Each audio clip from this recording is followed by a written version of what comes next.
ఒకప్పుడు పాండాల్యాండ్లోని దట్టమైన వెదురు అడవులలో పిప్పా అనే ఉల్లాసంగా మరియు కొంటె పాండా నివసించేది.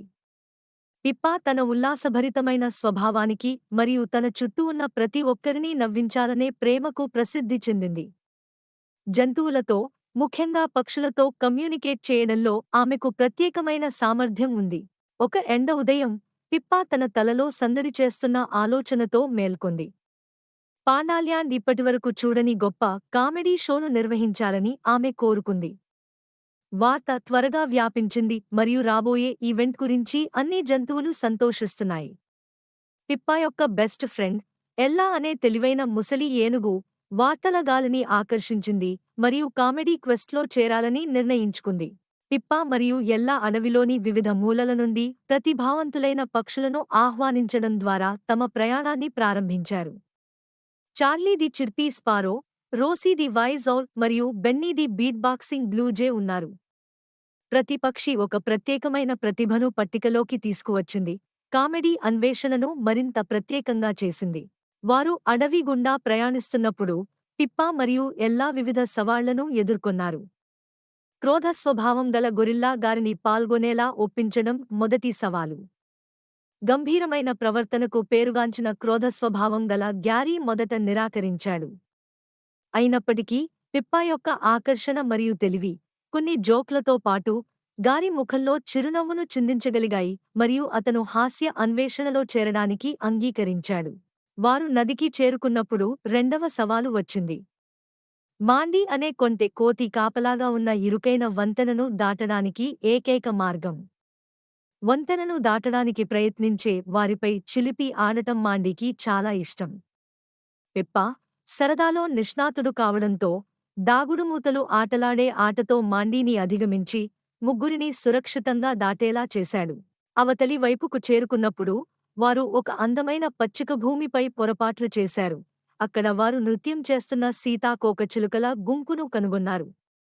పిప్పా ఎప్పుడూ నృత్యం చేయడానికి ఇష్టపడుతుంది. ఆమె చమత్కారమైన కదలికలతో వారితో కలిసింది.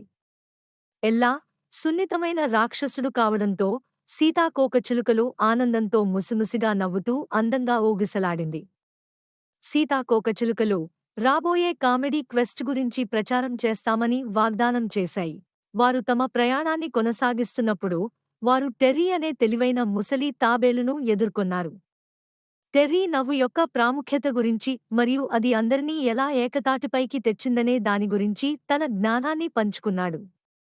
టెర్రీ మాటలతో ప్రోత్సహించబడిన పిప్పా మరియు ఎల్లా కామెడీ అన్వేషణను కేవలం ప్రదర్శనగా కాకుండా అటవీ సంక్షేమం కోసం నిధుల సేకరణ కార్యక్రమంగా చేయాలని నిర్ణయించుకున్నారు. గ్రాండ్ కామెడీ క్వెస్ట్ రోజు వచ్చింది మరియు పాండాల్యాండ్ నలుమూలల నుండి జంతువులు ఎదురుచూస్తూ గుమిగూడాయి. పిప్పా, ఎల్లా, పక్షులు, క్రోధ స్వభావం గల గారి, మాండీ మరియు టెర్రీ కూడా తమ ప్రతిభను ప్రదర్శించేందుకు సిద్ధంగా ఉన్నారు. కామెడీ క్వెస్ట్ భారీ విజయాన్ని సాధించింది. పిప్పా మరియు ఎల్లాల ప్రదర్శనలు అందరినీ విడిచిపెట్టాయి మరియు పక్షులు నవ్వులకు శ్రావ్యమైన స్పర్శను జోడించాయి.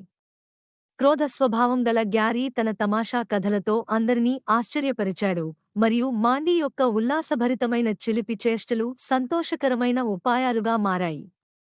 ఈ సంఘటన అటవీ మౌలిక సదుపాయాలను మెరుగుపరచడానికి మరియు జంతువుల అవసరాలకు అందించడానికి ఉపయోగించబడిన వెదురు రెమ్మలను గణనీయమైన స్థాయిలో పెంచింది. చివరికి పిప్పా మరియు ఎల్లా నవ్వుకు ప్రజలను ఒకచోట చేర్చే శక్తి ఉందని, అడ్డంకులను ఛేదించి ప్రపంచాన్ని మంచి ప్రదేశంగా మార్చగలదని తెలుసుకున్నారు. కామెడీ అన్వేషణ పాండాలాండ్లో వార్షిక సంప్రదాయంగా మారింది. ఆనందం, ఐక్యత మరియు అవసరమైన వారికి సహాయం చేయడం యొక్క ప్రాముఖ్యతను ప్రతి ఒక్కరికీ గుర్తుచేస్తుంది. కాబట్టి వెదురు అడవుల నడిబొడ్డున పిప్పా the playful panda, Ella the wise elephant మరియు వారి స్నేహితులు నవ్వు మరియు ఆనందాన్ని పంచుతూనే ఉన్నారు. పాండాల్యాండ్ను రాబోయే తరాలకు ఆనందాల స్వర్గధామంగా మార్చారు.